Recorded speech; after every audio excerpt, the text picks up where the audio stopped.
presentation. I'll do my best. Obviously, the title has changed.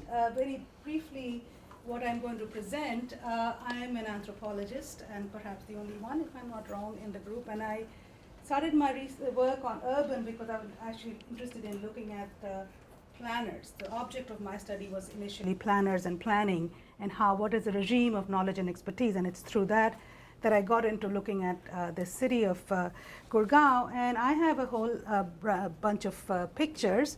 And what I'm going to distribute is a very rough sketch, not a very fancy chart. So just a few of them, if you can share, that'll be very nice. And I'm trying to make sense of this rather messy landscape, which is sort of resonates what you just saw in the previous presentation. It's not clean, it's not neat, and it's this kind of inability to make sense of a place like this, and it's not, and how do you understand the peripheries? And I kind of go with the idea of thinking of this as a core periphery relationship. So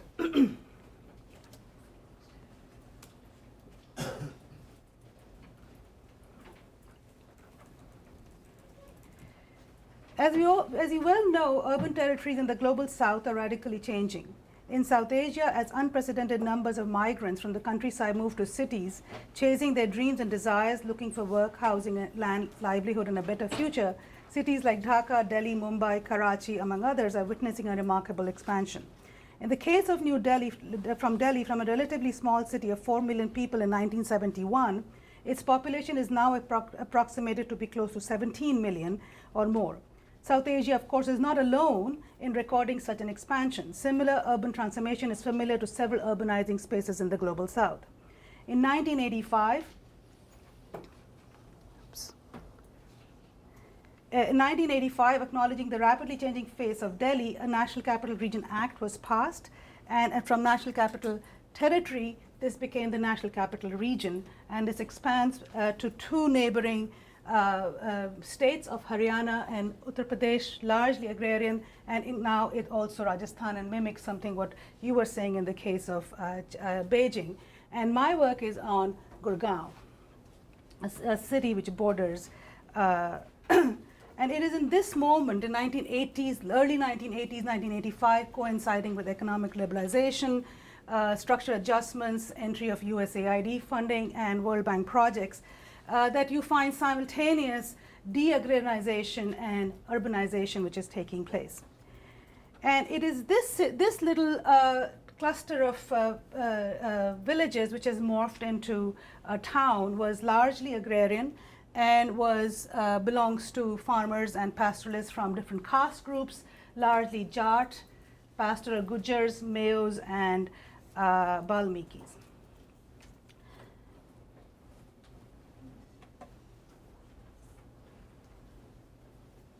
Its population between 2001 and 2011 has grown by 5.8%, almost thrice the national average.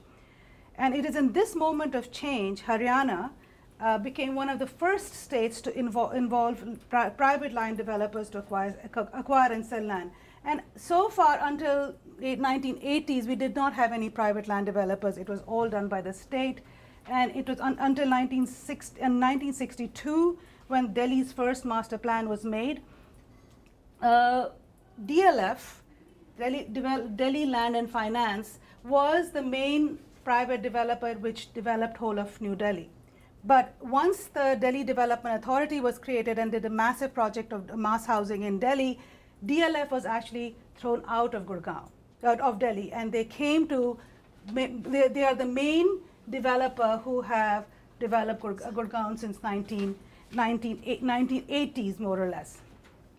And this development, I've written elsewhere, was very much done with the support and facilitation both of the state as well as private developers and capital, which happened through the 1980s and 1990s. As a cluster of villages became a city amidst a massive frenzy of land acquisition,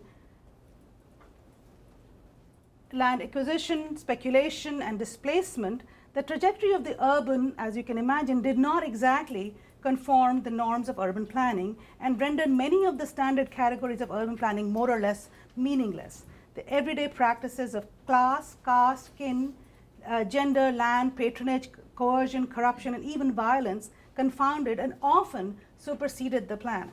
Planning here was largely flexible and provisional, blurring many of the boundaries between rural and urban, formal and informal, legal and illegal. The rural and urban were not only entangled with each other in multiple ways, they also co-produced and sustained each other. In short, the city of Gurgaon was not planned but was willed by the vision of private developers and politicians who frantically assembled patches of land and built a city, but in this case, without sewers. So this is what you see in this moment through the 90s in Gurgaon, and this is what awaits you in Gurgaon. Given its state of affairs, it is surprising that there is little on waste infrastructure in South Asia. There is a robust discussion of the politics of planning, beautification, infrastructure improvement, but it is largely city-centered. The few ethnographies of infrastructure too have tended to focus on municipal affairs and pay greater attention to water flows rather than waste. There is particularly less on the urbanizing periphery. Peripheries, perhaps this can be attributed to the messiness that is entailed in studying waste, both solid and liquid. For example, in Gurgaon, a city without sewers, it is not easy to evaluate the question of sewage through standard techniques of technical or governance categories. To begin with, there is no clarity of how much sewage is generated, and there are no figures or facts that can be tabulated, equated, and analyzed. The study of waste thus entails a great deal of guessing, interpreting, seeing, and sensing. According to the Central Pollution Board's report, Gurgaon generated 80 million liters daily, MLD, in 2005. But other calculations suggest this figures to be 130 MLD. Some say it's 160, and one goes as far as 260 MLD. Even international consultants like the CH2 MHIL, who are involved in waste management all over the world, decline to estimate the amount of waste generated in Gurgaon. According to them, since many private colonies do not have sewers and empty out their sewage into septic tanks that are privately managed, the amount of sewage generated and or collected cannot be accounted for. There is similar ambiguity when it comes to collection. Again, it is estimated that 50 to 60% of Gurgaon has a sewerage system, and 90% of this sewerage consists of closed drains, but these figures are again contested. There is a general agreement that the sewage collected through the system is drained into a bigger nearby drain, which flows into Najafgarh Nala, which empties it out into the river Yamuna, just on the bank, just in the Yamuna where Delhi is. For instance, the Haryana Urban Development Authority, Huda, claims that 92% of the sewers have been laid out and are functional. But if you look at the DLF, the largest colonizer in Gurgaon, only 40% of DLF housing and DLF buildings are covered by sewerage. In any case, there is a serious infrastructural gap in the generation and collection of sewage, and not surprisingly, the treatment and disposal sites of sewage too are seriously flawed. Only recently, funding has been made available to set up sewage treatment plants, sewer lines, pumping stations, community toilets, and crematoria, but it too remains far short of what is needed. The case of Gurgaon, unfortunately, is not unique. While the infrastructures are stretched beyond their means in the cities, there is an infrastructural deficit, Many of the problems of water supply, sanitation, drainage, solid waste management, transport, and air pollution control are much worse in the urban peripheries and linked to shifting registers of authority and decision making. The basic infrastructure networks that cover the built-up areas of the city do not reach the outer boundaries of the city.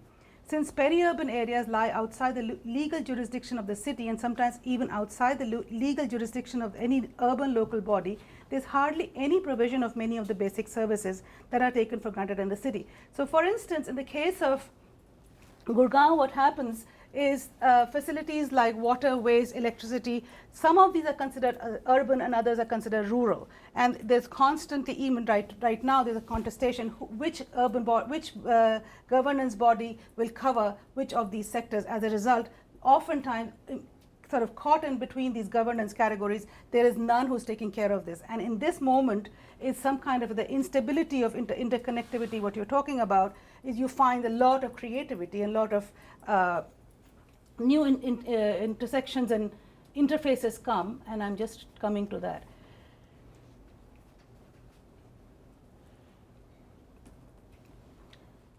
So in this situation, one just finds, of course, there's a contrast between the built-up city and the urban periphery, but it is in fact the situation in the urban periphery is far worse, and what local scholars have called it, that is a systematic creation of creating a degenerated periphery.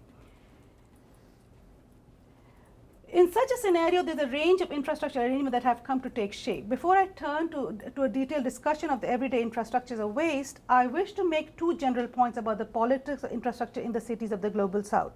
First, it is important to highlight the centrality of land and property relationship. And I think this is what I was listening in both the presentations, that land is actually where the discussion of infrastructures come. And this is where they're centered. And unlike, if I'm right in the context of northern context, land is not such a big player, at least that's my sense of it, which not only shapes the locus of authority, but also the networks of expertise and influence that configure the everyday politics of infrastructure.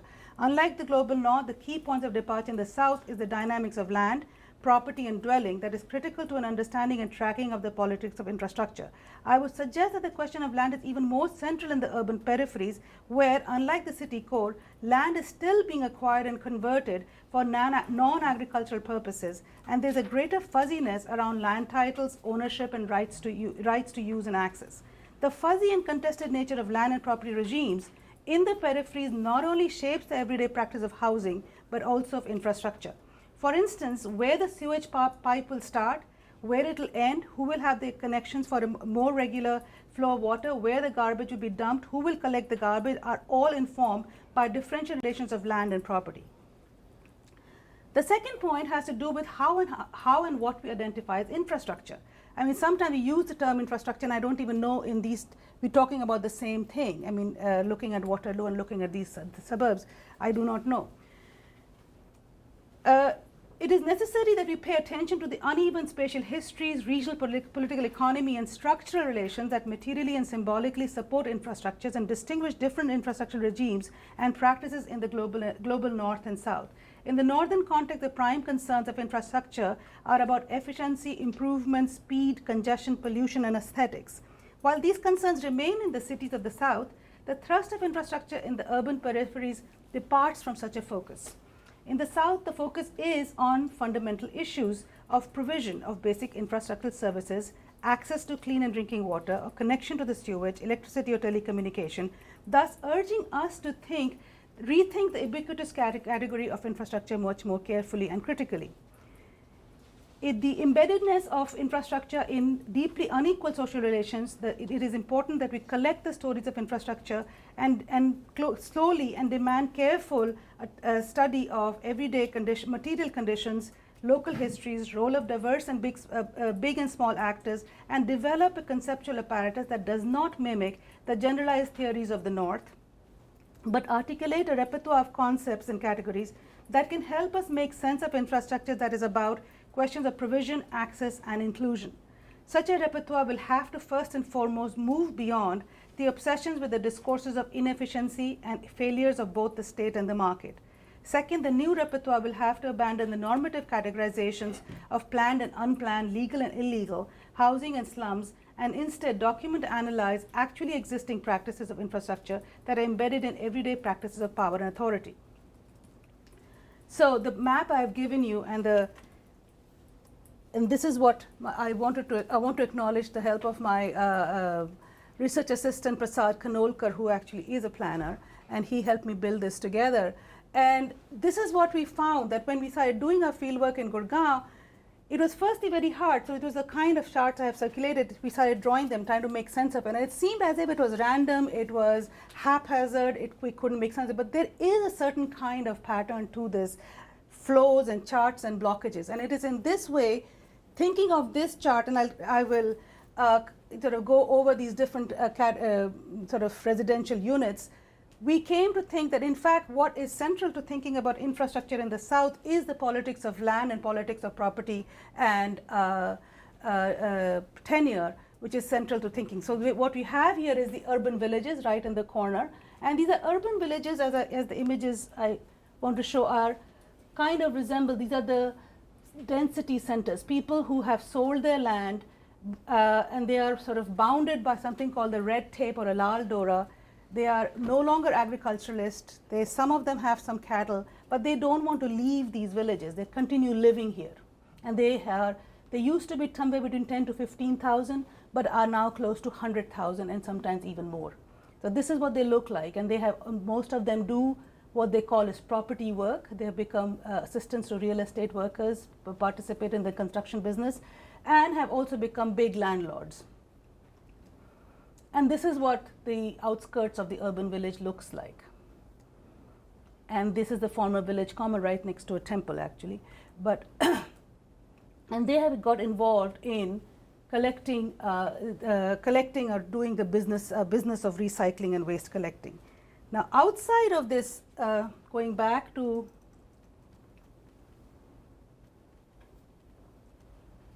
so there is urban villages, and they have next to the urban villages is the informal housing colony of waste pickers right here, on the top corner, and it's on the chart also. These are the two kinds of colonies which are unregularized.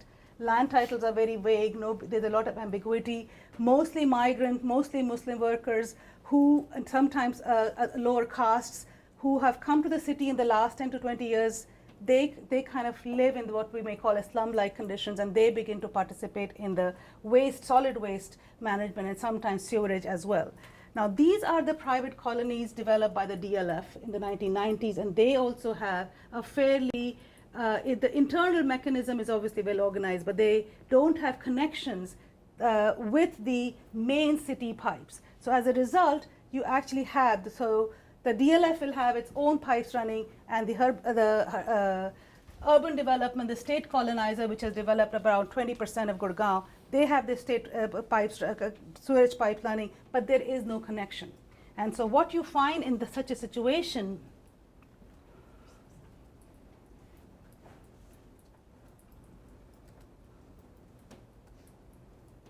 so these are the, as you say, these are the mostly the informal housing, and this is the big construction going on, and they have set up their housing here. They are now very actively involved in waste picking and waste sorting. And this is where garbage comes. This is solid waste. And cows and cattle and pigs are big actors in managing waste. And this is how it lands up going in these traveling from one end and dumped wherever, basically. If you can see, this is being dumped with both construction waste, house waste, and their big dumping grounds. And these are the private housing. And they actually internally, some of them have 24/7 water, electricity, etc., garbage. But it's not connected to the city sewerage. And this is where the ingenuity and the creativity of infrastructure comes in. It's not according to the plan. So literally every morning, that the inside part is connected, but not the outside, but these two are connected manually every day. And this is the arrangement which comes into play, and this happens to, I'm talking about close to 1 million people. So there's somebody who mechanically, and this is, I'm thinking of Nikhil Anand's work, where he talks about there is somebody who's paid a contractor, very much aligned around relations of caste relationships, patronage, bribery, corruption. If this pump is not on, the entire city can get blocked back. And this is yet another arrangement where this is the one inside belongs to the state, and this one belongs to the one in here belongs to the private colony. And again, this is connected, and they work out arrangement where there is a lot of exchange takes place. Okay. So finally, what does this story of one is, as I said, and I want to emphasize that we do really need to think about questions of land and land ownership and tenure and property rights and regimes to think about questions of infrastructure, which are far more intense and central to a discussion of infrastructure in the South, the way it may not be in the North. Now, what does infrastructure tell us? Of course, in the policy circles, mired in the matrices and indexes of failures, inefficiency, and deficiency, there's a dominant desire to help and improve the dysfunction and inefficient infrastructures of the South. In search for a better and improved solution, the experts continuously make efforts to plan and address the problems of the exploding third world. Only if a proper infrastructure could be established and a right plan be implemented, it is believed that the problem of waste, filth, hygiene, disease and poverty could be taken care of. But in places like Gurgaon, cities are not made according to plans and planning does not follow the code, rendering the many of the fundamental beliefs of planning meaningless. It is therefore necessary that we pay attention to the historical and political geographies of land acquisition and its attendant class and caste dynamics, and recognize that the uneven landscape of infrastructure is produced by the very forces that tend to obscure local history's right to the city, formal legal status, and reinscribe the boundaries of the formal and informal, legal, illegal slum colony, and which further entrench the politics of unevenness. Thanks.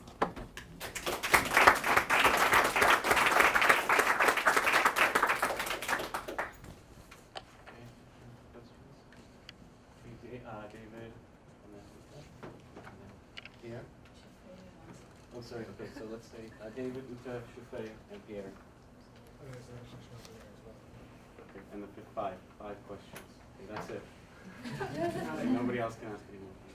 So thanks a lot. This was a really interesting presentation. I want to ask a kind of polemical question, which is, what I'm trying to kind of wrap my head around the kind of larger claims about infrastructure in the global south, and not sure that I see, I see that coming out of the presentation. I guess what I mean to say is that on the one hand, a lot of the specifics that you're discussing seem like they have a lot of relevance in a bunch of contexts that we wouldn't think of as the global south. So, you know, the kind of the importance of land and tenure to infrastructure politics. I'm sure that's a big deal in, you know, pipeline development with respect to Native First Nations groups in Canada. Some of these questions, you know, informal waste collectors are common to every city I've ever lived in, north or south. You know, questions of kind of like provisioning seem like they're quite standard in, say, the deep south in the United States, where there are areas that are, you know, very, very poorly served in differential fashion from other areas. So on the one hand, I kind of wonder if, you know, it seems like a lot of this stuff would, you know, actually transfers pretty well to what we think of as the north. And then on the other hand, how do we generalize from this specific case on the outskirts of Delhi in India, which is a very particular, specific kind of context to other places, you know, throughout the kind of the south. So in other words, like, you know, I liked so much of what I heard, but then I kind of thought, well, is this a story about the global south, or is this actually a story that has, in some sense, more kind of scope, and in another sense, maybe less? Like it's, you know. So anyway, would be interesting to hear your thoughts. Should we take a few questions? Sorry, I don't know your name. But I'm Ashay. Ashay. I just wanted to ask, isn't the disconnectedness of like the services and like informal housing and land use, isn't that counterproductive for, say, companies who go in and want to build and decide that the location, like, doesn't it affect property value to have? Because I saw the picture of the two buildings right next to the informal housing. Wouldn't that affect property values? Why would that be something that people are doing? Does it affect like the people who use those buildings? Is there any concern? Okay. Tell me when to stop, okay? Taking questions. So this is an empirical question. So Gurgaon only became a city a few years ago. It was incorporated. Now it's a municipality. And a few years ago it was not. So there was no municipal government. So my question is, do you see any changes after this Gurgaon became a city, municipality, in terms of infrastructure provision? Let me go to your question first.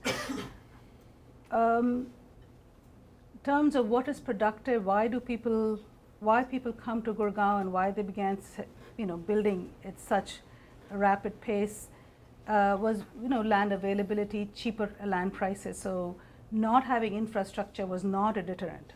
In fact, as I said, almost 50% of the city still doesn't have sewerage. It does not stop a large city to continue growing.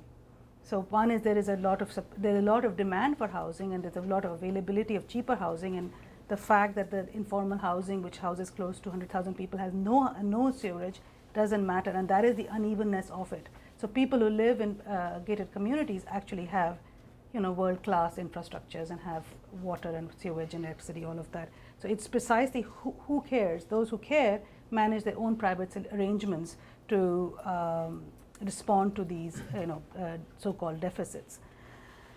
Going to your question, Shubhra, Gurgaon in terms of categorically may not have been, I mean, it has become a municipal corporation only 4 years back.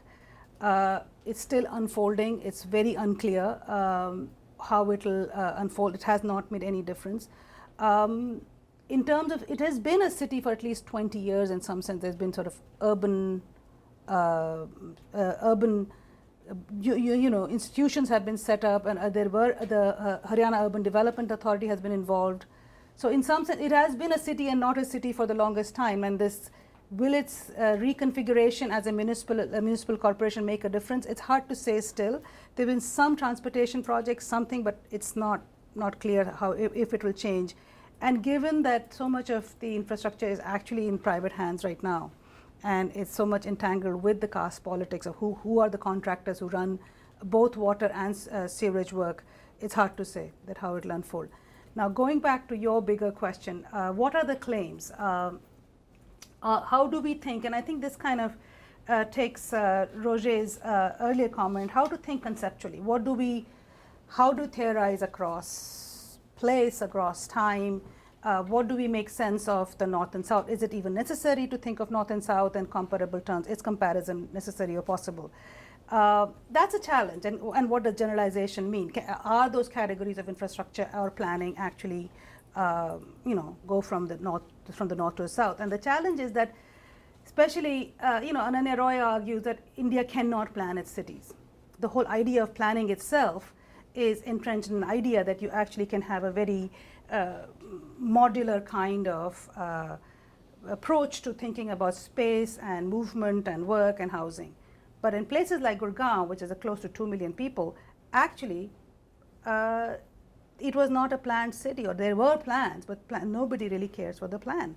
And it was a very, very powerful developers who have gone ahead and done what they wanted to do and where they wanted to do, and very similar to what I was seeing here, that before the plan is released, a lot of activity takes place, and it was supposed to be a very small urban zone, but in fact it has become a very large urban zone because they didn't anticipate it to be such a big urban space, because in 1962 it was deemed to be handicapped. It was not meant to be developed because it has no water. It's absolutely desert and completely rocky. So in the face of such, how does it happen? Now, how do we generalize from one little example, and how would we talk about global south and north? I'm sure we can find parallels. I'm sure what the provisioning is not just limited to Gurgaon, because otherwise that will create a scenario of anomalies. Things are informal in the south, and there are informality here, but there's much more formal here. But I think we do need to think about what these categories mean. The plan itself needs to rethink what planning does. Yesterday, listening to the bus tour to 40-year planning, the kind of wealth it has, it's completely not, doesn't speak to the context where I come from, right, or what I'm thinking of. So perhaps we do need to do a very detailed ethnographic study of everyday practices. What do people do? How do they make their living? What do they do? Whom do they connect with? How do they make their lives go ahead? Which may help us rethink how we think of planning itself. And it's not that planners don't, but my sense is that there is a kind of an orderliness to plan which doesn't meet the chaos at the bottom. And I think there is some kind of a conversation needs to be had, and perhaps abandon some of the categories of planning itself. Plan could be, I don't know, I think I'm speaking to a lot of planners and anthropologists. Plan needs to be abandoned because it has its very specific regional political history, and in this case of land and caste and class and patronage and kin, which the plan will never get and doesn't get. And the mess we have in the third world is because the plan doesn't have the space to make sense of those. And I think sometimes those categories are useful, but they can also be quite, frustrating and limited. So I think as an ethnographer, I can say, let's go for more description, more talk. Let's figure out what happens on the ground and then see, because it will not meet the plan. Plans are already in the world. So, it shapes urbanity also in India, that the whole idea of planning. So you can't avoid that. No, It in has fact. shaped it since colonial times. The ideal of an orderly city integrated by networks. You going to say something, Michelle? Well, we're not, like, can I just sort of interject? We're now 20 minutes behind schedule, so Pierre and Ute and other people who want to talk, I think we could probably finish and continue the discussion over lunch, or push this further. Pierre, I'll leave it up to you. Okay. All right, thank you. I would like to ask my question, Okay. because I think it links together, I mean, to our other fundamental topics, which is land, you know, and in your talk, land is so prominent. You've made it several times to push the politics of land, the politics of property, the politics of tenure, the importance of ownership, and so on. Can you elaborate a little bit further on this? So one of the big things with land in the peripheries, and again has to do with agrarian land versus pastoral land versus irrigated versus non-irrigated land. So if you look at the different kinds of land, who owns land, what are the kinds of land titles available? Now, for instance, land records are very fuzzy and not available. And there's a massive, and there's a local guy who sits and makes these land titles and land records. And he is the one who, the whole chain, literally from bottom to the top, with whom the planners, the developers, the local goons, the land mafia works. And I'm talking about something like 20 to 30 stages through which land goes through. And in this, caste is one of the significant factors, at least in Gurgaon. So it is a Jat caste which comes central in owning, disseminating, acquiring, and planning land. And Gurgaon is developed by a Jat, not surprisingly. DLF is a Jat group. So the politics of land has to attend to this kind of caste networks. Of course, this guy is connected with the politicians in the center, and it's a messy party politics as well. But if we do not understand how land was acquired, how land was sold, what are the oppositions to land sales, and how, in fact, the 1894 Land Acquisition Act is changing now, and it is in fact both agrarian and urban, that the place like Gurgaon cannot be made sense of. So in that sense, it is completely intermeshed with the politics of land and land acquisition, selling, which is in fact to me is class caste based. And that addressed my question, was about the intersectionality of looking at the politics of these everyday practices and authority, and how that intersects within these national and global processes. So, thank you. Okay. Thank you.